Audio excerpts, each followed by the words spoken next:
दोस्तों वीडियो के नीचे जो चैनल का नाम दिख रहा है कुछ अलग कुछ रोचक, उसके साइड में जो लाल रंग का सब्सक्राइब लिखा हुआ है उसको क्लिक करके साइड में जो बेल आइकन है, घंटा का आइकन, उसको ऑल कर दीजिए ताकि मैं जब भी वीडियोस अपलोड करूं आपको जानकारी मिले, आपको एसएमएस मिले, नोटिफिकेशन मिले। ठीक है, स्वागत है मेरे चैनल पे। दोस्तों पिछले वीडियो पे हमने जाना था कि राजा दशरथ का 3 पत्नी के अलावा भी 350 और पत्नियाँ थी, जो पिछला वीडियो देख के आप पता लगा सकते हैं। इसके लिए आप इस वीडियो के नीचे चैनल के नेम पे क्लिक करके प्लेलिस्ट में जाएंगे और शुरुआत से देखेंगे या पिछला वीडियो देखेंगे। उसके बाद आज का चैप्टर है सीता, राम और लक्ष्मण का दशरथ की परिक्रमा करके कौशल्य आदि को प्रणाम करना, सुमित्रा का लक्ष्मण को उपदेश, सीता सहित श्री राम और लक्ष्मण का रथ में बैठकर वन की ओर प्रस्थान, पूर्ववासियों तथा रानी सहित महाराज दशरथ की शोकाकुल अवस्था। तदनंतर राम, लक्ष्मण और सीता ने हाथ जोड़कर दीन भाव से राजा दशरथ के चरणों को स्पर्श करके उनकी दक्षिणा परिक्रमा की। उनसे विदा लेकर सीता से धर्मज्ञ रघुनाथ जी ने माता का कष्ट देखकर शोक से व्याकुल हो उनके चरणों में प्रणाम किया। श्री राम के बाद लक्ष्मण ने भी पहले माता कौशल्या को प्रणाम किया, फिर अपनी माता सुमित्रा के भी दोनों पैर पकड़े। अपने पुत्र माँ बहू लक्ष्मण को प्रणाम करते देख उनका हित चाहने वाली माता सुमित्रा ने बेटे का मस्तक सूंघकर कहा, बस से तुम अपने सुहृद श्री राम के परम अनुरागी हो, इसलिए मैं तुम्हें वनवास के लिए विदा करती हूँ। अपने बड़े भाई के वन में इधर उधर जाते समय तुम उनकी सेवा में कभी प्रमाद ना करना। ये संकट में हो या समृद्धि में, यही तुम्हारी परम गति है। निष्पाप लक्ष्मण, संसार में सत्पुरुषों का यही धर्म है कि सर्वदा अपने बड़े भाई की आज्ञा का अधीन रहे, आज्ञा का पालन करे। दान देना, यज्ञ में दक्षिणा ग्रहण करना और युद्ध में शरीर त्यागना, यही एक कुल का उचित एवं सनातन आचार है। अपने पुत्र लक्ष्मण से ऐसा कहकर सुमित्रा ने वनवास के उसके बाद एक चित्र है श्री राम लक्ष्मण और सीता का वन की ओर जाना लिए निश्चित विचार रखने वाले सर्वप्रिय श्री रामचंद्र जी से कहा, बेटा जाओ जाओ, तुम्हारा मार्ग मंगलमय हो। इसके बाद वे लक्ष्मण से फिर बोले, बेटा तुम श्री राम को ही अपने पिता महाराज दशरथ समझो, जनकनंदिनी सीता को अपनी माता सुमित्रा मानो और वन को ही अयोध्या जानो। अब सुखपूर्वक यहाँ से प्रस्थान करो। इसके बाद जैसे मातली इंद्र से कोई बात कहते हैं, उसी प्रकार विनय के ज्ञाता सुमंत्र ने कुकुत्स कुलभूषण श्री राम से विनय पूर्वक हाथ जोड़कर कहा, महा यशस्वी राजकुमार श्री राम, आपका कल्याण हो। आप इस रथ पर बैठिए, आप मुझसे जहाँ कहेंगे वही मैं शीघ्र आपको पहुँचा दूंगा। आपको जिन 14 वर्षों तक वन में रहना है उनकी गणना आज से ही आरंभ हो जानी चाहिए, क्योंकि देवी कैकेयी ने आज ही आपको वन में जाने के लिए प्रेरित किया है। अब सुंदरी सीता अपने अंगों में उत्तम अलंकार धारण करके प्रसन्न चित्त से उस सूर्य के समान तेजस्वी रथ पर अड़ू हुई। पति के साथ जाने वाली सीता के लिए उनके ससुर ने वनवास की वर्ष संख्या गिनकर उसके अनुसार ही वस्त्र और आभूषण दिए थे। इस प्रकार महाराज ने दोनों भाई श्री राम और लक्ष्मण के लिए जो बहुत से अस्त्र शस्त्र और कवच प्रदान किए थे, उन्हें रथ के पिछले भाग में रखकर उन्होंने चमड़े से मड़ी हुई पिटारी और खंती या कुदारी भी उस पर रख दी। इसके बाद दोनों भाई श्री राम और लक्ष्मण उस अग्नि के समान दीप्तिमान सुवर्णभूषित रथ पर शीघ्र ही आरूढ़ हो गए, जिनमें सीता की संख्या तीसरी थी। उन श्री राम आदि को रथ पर आरूढ़ हुआ देख साथ ही सुमंत्र ने रथ को आगे बढ़ाया। उसमें जुटे हुए वायु के समान वेगशाली उत्तम घोड़ों को हाँका। जब श्री रामचंद्र जी सुदीर्घ काल के लिए महान वन की ओर जाने लगे, उस समय समस्त पूर्ववासी सैनिकों तथा दर्शक रूप में आए हुए बाहरी लोगों को भी मूर्छा आ गई। उस समय सारी अयोध्या में महान कोलाहल मच गया। सब लोग व्याकुल होकर घबरा उठे। मतवाले हाथी श्री राम के वियोग से कुपित हो उठे और इधर उधर भागते हुए घोड़ों के हिनहाने एवं उनके आभूषणों के खनखनाने की आवाज़ सब ओर गूंजने लगी। अयोध्यापुरी के अबल वृद्ध सब लोग अत्यंत पीड़ित होकर राम के ही पीछे दौड़े, मानो धूप से मोहित हुए प्राणी पानी की ओर भागे जाते हों। तो दोस्तों, श्री राम से सारे लोग बहुत मोह रखते थे, इसीलिए उन्हें इस दुख का सामना करना पड़ रहा है। इंसान जिससे भी ज़्यादा मोह करेगा उसके लिए उसको दुख मिलेगा ही।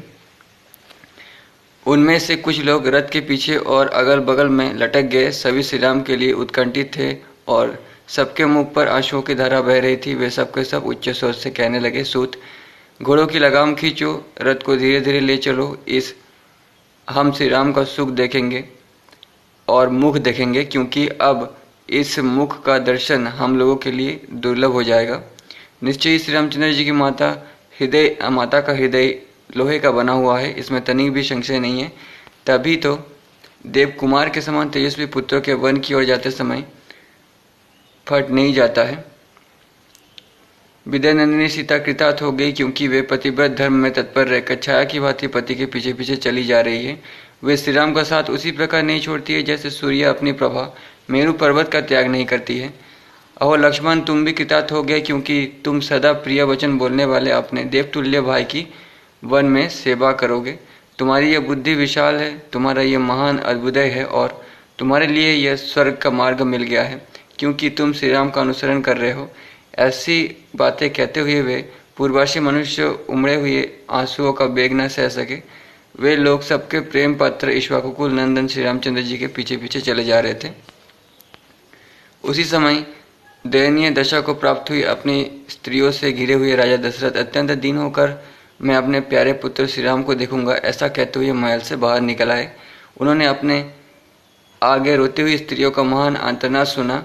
वो वैसा ही जान पड़ता था जैसे बड़े हाथी युद्धपति के बांध लिए जाने पर हाथिनियों का चित्कार सुनाई देता है। उस समय श्री राम के पिता को कुछ सुबंशी श्री राम राजा दशरथ उसी तरह खिन्न हो जान पड़ते थे जैसे पर्वत के समय राहु से ग्रस्त होने पर पूर्ण चंद्रमा श्रीहीन प्रतीत होते हैं। ये देख अचिंत्य स्वरूप दशरथ नंदन श्रीमान भगवान राम ने सुमंत्र को प्रेरित करते हुए कहा, आप रथ को तेजी से चलाइए। एक और श्री रामचंद्र जी सारथी से रथ हाँकने के लिए कहते थे और दूसरी ओर सारा जन समुदाय उन्हें ठहर जाने के लिए कहता था। इस प्रकार दुविधा में पड़कर सारथी सुमंत्र उस मार्ग पर दोनों में से कुछ ना कर सके, ना तो रथ को आगे बढ़ा सके और ना सर्वथा रोक सके। माँ बहू श्री राम के नगर से निकलते समय पूर्ववर्षियों के नेत्रों से गिरे हुए आंसुओं द्वारा भीग कर धरती की उड़ती हुई धूल शांत हो गई। श्री रामचंद्र जी के प्रस्थान करते समय सारा नगर अत्यंत पीड़ित हो गया। सब रोने और आंसू बहाने लगे तथा सभी हाहाकार करते करते अचेत से हो गए। नारियों के नेत्र से उसी तरह खेद जनित अश्रु झर रहे थे जैसे मछलियों के उछलने से हिले हुए कमलों द्वारा जलकणों की वर्षा होने लगती है। श्रीमान राजा दशरथ सारी अयोध्यापुरी के लोगों को एक सा व्याकुल चित्त देखकर अत्यंत दुख के कारण जड़ से कटे हुए वृक्ष की भांति भूमि पर गिर पड़े।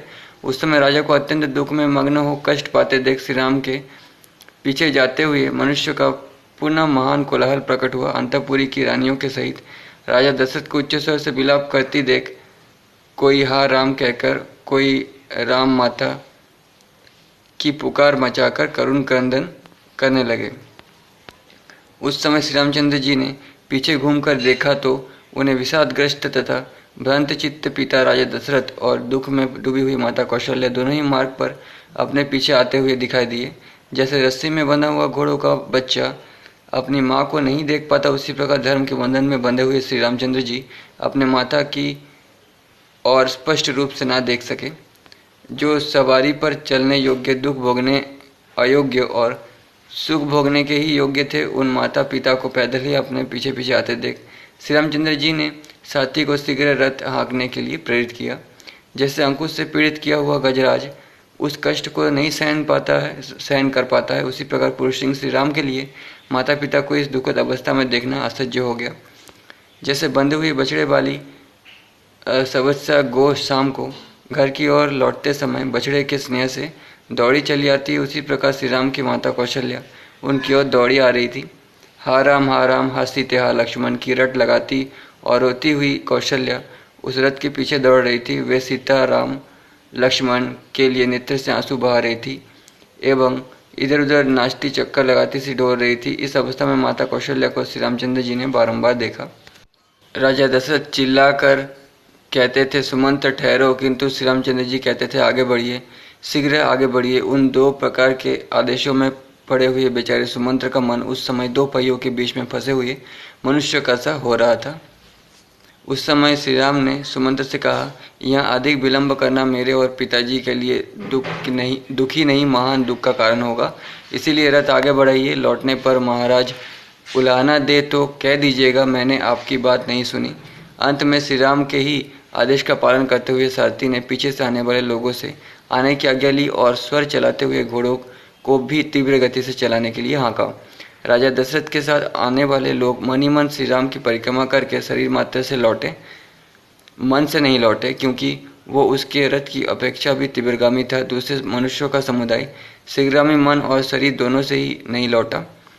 इधर मंत्रियों ने महाराज दशरथ से कहा, राजन, जिसके लिए ये अच्छा की जाए कि ये पुनः शीघ्र लौट आए, उसके पीछे दूर तक नहीं जाना चाहिए। सर्वगुण संपन्न राजा दशरथ का शरीर पसीने से भीग रहा था। वे विषाद के मूर्तिमान स्वरूप जान पड़ते थे। अपने मंत्रियों की उपयुक्त बात सुनकर वे वही खड़े हो गए और रानियों सहित अत्यंत दीन भाव से पुत्र की ओर देखने लगे। श्री राम के वन गमन से वनवास की स्त्रियों का विलाप और नगर निवासियों की शोकाकुल अवस्था। पुरुष सिंह श्री राम ने माताओं सहित पिता के लिए दूर से ही हाथ जोड़ रखे थे। उसी अवस्था में जब वे रथ द्वारा नगर से बाहर निकलने लगे, उस समय रनवास की रानियों में बड़ा हाहाकार मच गया। वे रोती हुई कहने लगी, हाँ, जो हम अनाथ, दुर्बल और शोचनीय जनों की गति, सब दुखों की प्राप्ति कराने वाले और शरण थे, वे हमारे नाथ श्री राम कहाँ चले जा रहे हैं, जो किसी के द्वारा झूठा कलंक लगाए जाने पर भी क्रोध नहीं करते थे, क्रोध दिलाने वाले बातें नहीं करते थे और रूठे हुए सभी लोगों को मनाकर प्रसन्न कर लेते थे। वे दूसरों के दुख में संवेदना प्रकट करने वाले राम कहाँ चले जा रहे हैं। जो महातेजस्वी महात्मा श्री राम अपनी माता कौशल्या के साथ जैसा बर्ताव करते थे, वैसा ही बर्ताव हमारे साथ भी करते थे, वे कहाँ चले जा रहे हैं। कैकेयी के द्वारा क्लेश में डाले गए महाराज के वन जाने के लिए कहने पर हम लोगों की अथवा समस्त जगत की रक्षा करने वाले श्री रघुवीर कहाँ चले जा रहे हैं। और ये राजा बड़े बुद्धिहीन हैं, जो कि जीव जगत के आश्रयभूत धर्मपरायण सत्यव्रती राम को वनवास के लिए देश निकाल दे रहे हैं। इस प्रकार वे सबकी सब रानियां बछड़ों से बिछुड़ी हुई गौ की तरह दुख से आर्त होकर रोने और उच्च स्वर से क्रंदन करने लगी। अंतपुर में वो घोर अंतर्नाद सुनकर पुत्र शोक से संतप्त हुए महाराज दशरथ बहुत दुखी हो गए। उस दिन अग्निहोत्र बंद हो गया, गृहस्थ के घर भोजन नहीं बना, प्रजाओं ने कोई काम नहीं किया, सूर्यदेव अस्ताचल को चले गए, हाथियों ने मुंह में लिया हुआ चारा छोड़ दिया, गौ ने बछड़ों को दूध नहीं पिलाया और पहले पहले पुत्र को जन्म देकर भी कोई माता प्रसन्न नहीं हुई। त्रिशंक, मंगल, गुरु, बुध और अन्य समस्त ग्रह, शुक्र, शनि आदि रात में वक्र गति से चंद्रमा के पास पहुंचकर दारुण होकर स्थित हो गए। नक्षत्र की कांति फीकी पड़ गई और वो निस्तेज हो गए। वे सब के सब आकाश में विपरीत मार्ग पर स्थित हो धुमाच्छन्न प्रतीत हो रहे थे। आकाश में छाई हुई मेघमाला वायु के वेग से उमड़े हुए समुद्र के समान प्रतीत होती थी। श्री राम के वन को जाते समय वो सारा नगर जोर जोर से हिलने लगा। समस्त दिशाएं व्याकुल हो उठी, उनमें अंधकार सा छा गया। ना कोई ग्रह प्रकाशित होता था, ना नक्षत्र। सहसा सारे नागरिक दीन दशा को प्राप्त हो गए। किसी ने भी आहार था बिहार में मन नहीं लगाया। अयोध्यावासी सब लोग शोक परंपरा से संतप्त हो निरंतर लंबी सांस खींचते हुए राजा दशरथ को कोसने लगे। सड़क पर निकला हुआ कोई भी मनुष्य प्रसन्न नहीं दिखाई देता था। सबका मुख आंसुओं से भीगा हुआ था और सभी शोकमग्न हो रहे थे।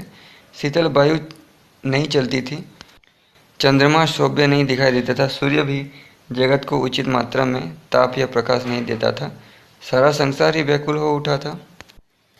बालक माँ बाप को भूल गए, पतियों को स्त्रियों की याद नहीं आती थी और भाई भाई का स्मरण नहीं करते थे। सभी सब कुछ छोड़कर केवल राम की ही चिंतन करने लगे। जो श्री राम के मित्र थे वे सब तो और भी अपनी सुध-बुध खो बैठे थे। शोक के भार से आक्रांत होने के कारण वे रात में सोए तक नहीं। इस प्रकार सारी अयोध्यापुरी राम से रहित होकर भय और शोक से प्रज्वलित सी होकर उसी प्रकार घोर हलचल में पड़ गई, जैसे देवराज इंद्र से रहित हुई मेरु पर्वत सहित ये पृथ्वी डगमगाने लगी है। हाथी घोड़े और सैनिकों सहित उस नगरी में भयंकर अंतर्नाद होने लगा। नेक्स्ट चैप्टर, राजा दशरथ का पृथ्वी पर गिरना, श्री राम के लिए विलाप करना, कैकेयी को अपने पास आने से मना करना और उसे त्याग देना, कौशल्या और सेवकों सहित सहायता से उनका कौशल्या के भवन में आना और वहाँ भी श्री राम के लिए दुख का ही अनुभव करना। वन की ओर जाते हुए श्री राम के रथ की धूल जब तक दिखाई देती रही तब तक इक्ष्वाकु वंश के स्वामी राजा दशरथ ने उधर से अपनी आंखें नहीं हटाई। वे महाराज अपने अत्यंत धार्मिक प्रिय पुत्र को जब तक देखते रहे तब तक पुत्र को देखने के लिए उनका शरीर मानो पृथ्वी पर बढ़ रहा था। वे ऊंचे उठ उठकर उनकी ओर निहार रहे थे। जब राजा को श्री राम के रथ की धूल भी नहीं दिखाई देने लगी तब वे अत्यंत आर्त और विषादग्रस्त हो पृथ्वी पर गिर पड़े। उस समय उन्हें सहारा देने के लिए उनकी धर्मपत्नी कौशल्या देवी दाहिनी बाँह के पास आई और सुंदरी कैकेयी उनके वाम भाग में जा पहुंची। कैकेयी को देखते ही नए विनय और धर्म से संपन्न राजा दशरथ की समस्त इंद्रियां व्यथित हो उठी। वे बोल उठे, पापपूर्ण विचार रखने वाली कैकेयी, तू मेरे अंगों का स्पर्श ना कर। मैं तुझे देखना नहीं चाहता। तू ना तो मेरी भार्या है और ना बांधवी। जो तेरा आश्रय लेकर जीवन निर्वाह करते हैं मैं उनका स्वामी नहीं हूँ और वे मेरे परिजन नहीं हैं। तूने केवल धन के आसक्त होकर धर्म का त्याग किया है, इसलिए मैं तेरा परित्याग करता हूँ। मैंने जो तेरा पानी ग्रहण किया है और तुझे साथ लेकर अग्नि की परिक्रमा की है, तेरे साथ का ये सारा संबंध इस लोक और परलोक के लिए भी त्याग देता हूँ। तेरा पुत्र भरत भी यदि इस विघ्न बाधा से रहित राज्य को पाकर प्रसन्न हो तो वो मेरे लिए श्राद्ध में जो कुछ पिंड या जल आदि दान करे वो मुझे प्राप्त ना हो। तदनंतर शोक से कातर हुई कौशल्या देवी उस समय धरती पर लौटने का कारण धूल से व्याप्त हुए महाराज को उठाकर उनके साथ राजभवन की ओर लौटी। जैसे कोई जानबूझकर स्वेच्छापूर्वक ब्राह्मण की हत्या कर डाले अथवा हाथ से प्रज्वलित अग्नि का स्पर्श कर डाले और ऐसा करके संतप्त होता रहे, उसी प्रकार धर्मात्मा राजा दशरथ अपने ही दिए हुए वरदान के कारण वन में गए हुए श्री राम का चिंतन करके अनुतप्त हो रहे थे। राजा दशरथ बारंबार पीछे लौटकर रथ के मार्गों पर देखने का कष्ट उठाते थे। उस समय उनका रूप राहुग्रस्त सूर्य की भांति अधिक शोभा नहीं पाता था। वे अपने प्रिय पुत्र का बारंबार स्मरण करके दुख से आतुर हो विलाप करने लगे। वे बेटे को नगर की सीमा पर पहुंचा हुआ समझकर इस प्रकार कहने लगे, हाय मेरा पुत्र को वन की ओर जाते हुए श्रेष्ठ वाहनों के पदचिन्ह तो मार्ग में दिखाई देते थे, परंतु उन महात्मा राम का दर्शन नहीं हो रहा है। जो मेरे श्रेष्ठ पुत्र श्री चंदन से चर्चित हो तकियों का सहारा लेकर उत्तम सैया पर सुख से सोते थे और उत्तम अलंकारों से विभूषित सुंदरी स्त्रियां जिन्हें व्यंजन रुलाती थी, वे निश्चय ही आज कहीं वृक्ष की जड़ का आश्रय ले अथवा किसी काठ या पत्थर को सिर के नीचे रखकर भूमि पर ही शयन करेंगे। फिर अंगों में धूल लपेटे दिन की भांति लंबी सांस खींचते हुए वे उस शयन भूमि से उसी प्रकार उठेंगे जैसे किसी झरने के पास से गजराज उठता है। निश्चय ही वन में रहने वाले मनुष्य लोकनाथ महाभाव श्री राम को वहाँ से अनाथ की भांति उठकर जाते हुए देखेंगे। जो सदा सुख भोगने के ही योग्य है, वो जनक की प्यारी पुत्री सीता आज अवश्य ही कांटों पर पैर पड़ने से व्यथा का अनुभव करते हुई वन को जाएगी। वो वन के कष्टों से अनभिज्ञ है। वहाँ व्याघ्र आदि हिंसक जंतुओं का गंभीर तथा रोमांचकारी गर्जन तर्जन सुनकर निश्चय ही भयभीत हो जाएगी। अरे कैकेयी, तू अपनी कामना सफल कर ले और विधवा होकर राज्य भोग में पुरुष सिंह राम के बिना जीवित नहीं रह सकता। इस प्रकार विलाप करते हुए राजा दशरथ ने मरघट के नहाकर आए हुए पुरुष की भांति मनुष्यों की भारी भीड़ से घिरकर अपने शोकपूर्ण उत्तम भवन में प्रवेश किया। उन्होंने देखा अयोध्यापुरी के प्रत्येक घर का बाहरी चबूतरा और भीतरी भाग भी सूना हो रहा था। बाजार हाट बंद है। जो लोग नगर में हैं वे भी अत्यंत क्लांत, दुर्बल और दुख से आतुर हो रहे हैं तथा बड़ी बड़ी सड़कों पर भी अधिक आदमी आते जाते नहीं दिखाई देते हैं।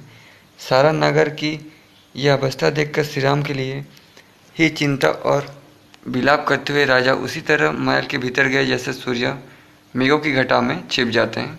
श्री राम, लक्ष्मण और सीता से रहित वो राजभवन उस महान अवक्ष जलाशय के समान जान पड़ता था जिसके भीतर के नाग को गरुड़ उठा ले गए हों। उसी समय विलाप करते हुए राजा दशरथ ने गदगद वाणी में द्वारपालों से यह मधुर अस्पष्ट दीनता युक्त और स्वाभाविक स्वर से रहित बात कही। मुझे शीघ्र ही श्री राम माता कौशल्या के घर में पहुंचा दो, क्योंकि मेरे हृदय को और कहीं शांति नहीं मिल सकती। ऐसा कहते हुए राजा दशरथ को द्वारपालों ने बड़ी विनय के साथ रानी कौशल्या के भवन में पहुंचाया और पलंग पर सुला दिया। वहां कौशल्या के भवन में प्रवेश करके पलंग पर आरूढ़ हो जाने पर भी राजा दशरथ का मन चंचल एवं मलिन ही रहा। दोनों पुत्र और पुत्रवधू सीता से रहित वो भवन राजा को चंद्रहीन आकाश की भांति श्रीहीन दिखाई देने लगा। उसे देखकर पराक्रमी राजा महाराज ने एक बाँह ऊपर उठाकर उच्च स्वर से विलाप करते हुए कहा, हा राम, तुम अब हम दोनों माता पिता को त्याग दे रहे हो। जो नरश्रेष्ठ 14 वर्षों की अवधि तक जीवित रहेंगे वो अयोध्या में पुनः लौटे हुए श्री राम को हृदय से लगाकर देखेंगे, वही वास्तव में सुखी होंगे। तदनंतर अपनी कालरात्रि के समान वो रात्रि आने पर राजा दशरथ ने आधी रात होने पर कौशल्या से इस प्रकार कहा, कौशल्य, मेरी दृष्टि श्री राम के ही साथ चली गई और वो अब तक नहीं लौटी है, अतः मैं तुम्हें देख नहीं पाता हूँ। एक बार अपने हाथ से मेरे शरीर का स्पर्श तो करो। सैया पर पड़े हुए महाराज दशरथ को श्री राम का ही चिंतन करते और लंबी सांस खींचते देख देवी कौशल्या अत्यंत व्यथित हो उनके पास आ बैठी और बड़े कष्ट से विलाप करने लगी। महारानी कौशल्या का विलाप। सैया पर पड़े हुए राजा को पुत्र शोक से व्याकुल देख पुत्र के ही शोक से पीड़ित हुई कौशल्या ने उन महाराज से कहा, नरश्रेष्ठ, श्री राम पर अपना वेश उड़ेल कर टेढ़ी चाल से चलने वाली कैकेयी केंचुल छोड़कर नितुन शरीर से प्रकट हुई सर्पिनी की भांति आप स्वच्छंद विचरेगी। जैसे घर में रहने वाला दुष्ट सर्प बारंबार भय देता रहता है, उसी प्रकार श्री राम को वन वास देकर सफल मनरत हुई सुभगा कैकेयी सदा सावधान होकर मुझे त्रास देती रहेगी। यदि श्री राम इस नगर में भीख मांगते हुए भी घर में रहते अथवा मेरे पुत्र को कैकेयी का दास भी बना दिया गया होता तो वैसा वरदान मुझे भी अवश्य होता, क्योंकि उस दशा में मुझे भी श्री राम का दर्शन होता रहता है। श्री राम के वनवास का वरदान तो कैकेयी ने मुझे दुख देने के लिए ही मांगा है। कैकेयी ने अपनी इच्छा के अनुसार श्री राम को उनके स्थान से भ्रष्ट करके वैसा ही किया है जैसा किसी अग्निहोत्री ने पर्व के दिन देवता को उनके मार्ग से वंचित करके राक्षसों को वो भाग अर्पित कर दिया हो। गजराज के समान मंद गति से चलने वाले वीर महाबाहु धनुर्धर श्री राम निश्चय ही अपनी पत्नी और लक्ष्मण के साथ वन में प्रवेश कर रहे होंगे। महाराज, जिन्होंने जीवन में कभी दुख नहीं देखे थे, उन श्री राम, लक्ष्मण और सीता को अपनी कैकेयी की बातों में आकर वन में भेज दिया। अब उन बेचारों की वनवास के कष्ट भोगने के सिवा और क्या अवस्था होगी। रत्नतुल्य उत्तम वस्तुओं से वंचित वे तीनों तरुण सुख रूप फल भोगने समय घर से निकाल दिए गए। अब वे बेचारे फल मूल का भोजन करके कैसे रह सकेंगे। क्या अब फिर मेरे शोक को नष्ट करने वाला वो शुभ समय आएगा जब मैं सीता लक्ष्मण के साथ वन से लौटे हुए श्री राम को देखूंगी। कब तक शुभ अवसर प्राप्त होगा जबकि वीर श्री राम और लक्ष्मण वन में लौट आए। ये सुनते ही यशस्विनी अयोध्यापुरी के सब लोग हर्ष से उल्लासित हो उठेंगे और घर घर फहराए गए ऊंचे ऊंचे ध्वज समूह पुरी की शोभा बढ़ाने लगेंगे। नरश्रेष्ठ श्री राम और लक्ष्मण को पुनः वन से आया हुआ देख ये अयोध्यापुरी पूर्णिमा के उमड़ते हुए समुद्र की भांति कब हर्षोल्लास से परिपूर्ण होगी। जैसे साढ़ गाय को आगे करके चलता है, उसी प्रकार वीर महाबाहु श्री राम रथ पर सीता को आगे करके कब अयोध्यापुरी में प्रवेश करेंगे। कब यहाँ के सहस्त्र मनुष्यों पुरी में प्रवेश करते और राजमार्ग पर चलते हुए मेरे दोनों शत्रुदमन पुत्रों पर खील की वर्षा करेंगे। उत्तम आयुध एवं खड़ग लिए शिखर युक्त पर्वतों के समान प्रतीत होने वाले श्री राम और लक्ष्मण सुंदर कुंडलों से अलंकृत हो कब अयोध्यापुरी में प्रवेश करते हुए मेरे नेत्रों के समक्ष प्रकट होंगे। कब ब्राह्मणों की कन्याएं हर्षपूर्वक फूल और फल अर्पण करते हुए अयोध्यापुरी की परिक्रमा करेंगी। कब ज्ञान में बड़े चढ़े और अवस्था में देवताओं के समान तेजस्वी धर्मात्मा श्री राम उत्तम वर्ष की भांति समुदाय का लालन करते हुए यहाँ पधारेंगे। वीर, इसमें संदेह नहीं कि पूर्व जन्म में मुझ नीच आचार विचार वाली नारी ने बछड़ों के दूध पीने के लिए उद्यत होते ही उनकी माताओं के स्तन काट दिए होंगे। पुरुष सिंह जैसे किसी सिंह ने छोटे से बछड़े वाली बत्सला गौ को बलपूर्वक बछड़े से हीन कर दिया हो, उसी प्रकार कैकेयी ने मुझे बलात्कार पूर्वक अपने बेटे से विलग कर दिया है। उस जो उत्तम गुणों से युक्त और संपूर्ण शास्त्रों के प्रवीण है, उन अपने पुत्र श्री राम के बिना में एकलौते बेटे वाली माँ जीवित नहीं रह सकती। अब प्यारे पुत्र श्री राम और महाबली लक्ष्मण को देखे बिना मुझ में जीवित रहने की कुछ भी शक्ति नहीं है। जैसे ग्रीष्म ऋतु में उत्कृष्ट प्रभाव वाले भगवान सूर्य अपने किरणों द्वारा इस पृथ्वी को अधिक ताप देते हैं, उसी प्रकार ये पुत्र शोक जनित महान अहितकर कारक अग्नि आज मुझे जलाए दे रही है। नेक्स्ट चैप्टर सुमित्रा का कौशल्या को आश्वासन देना।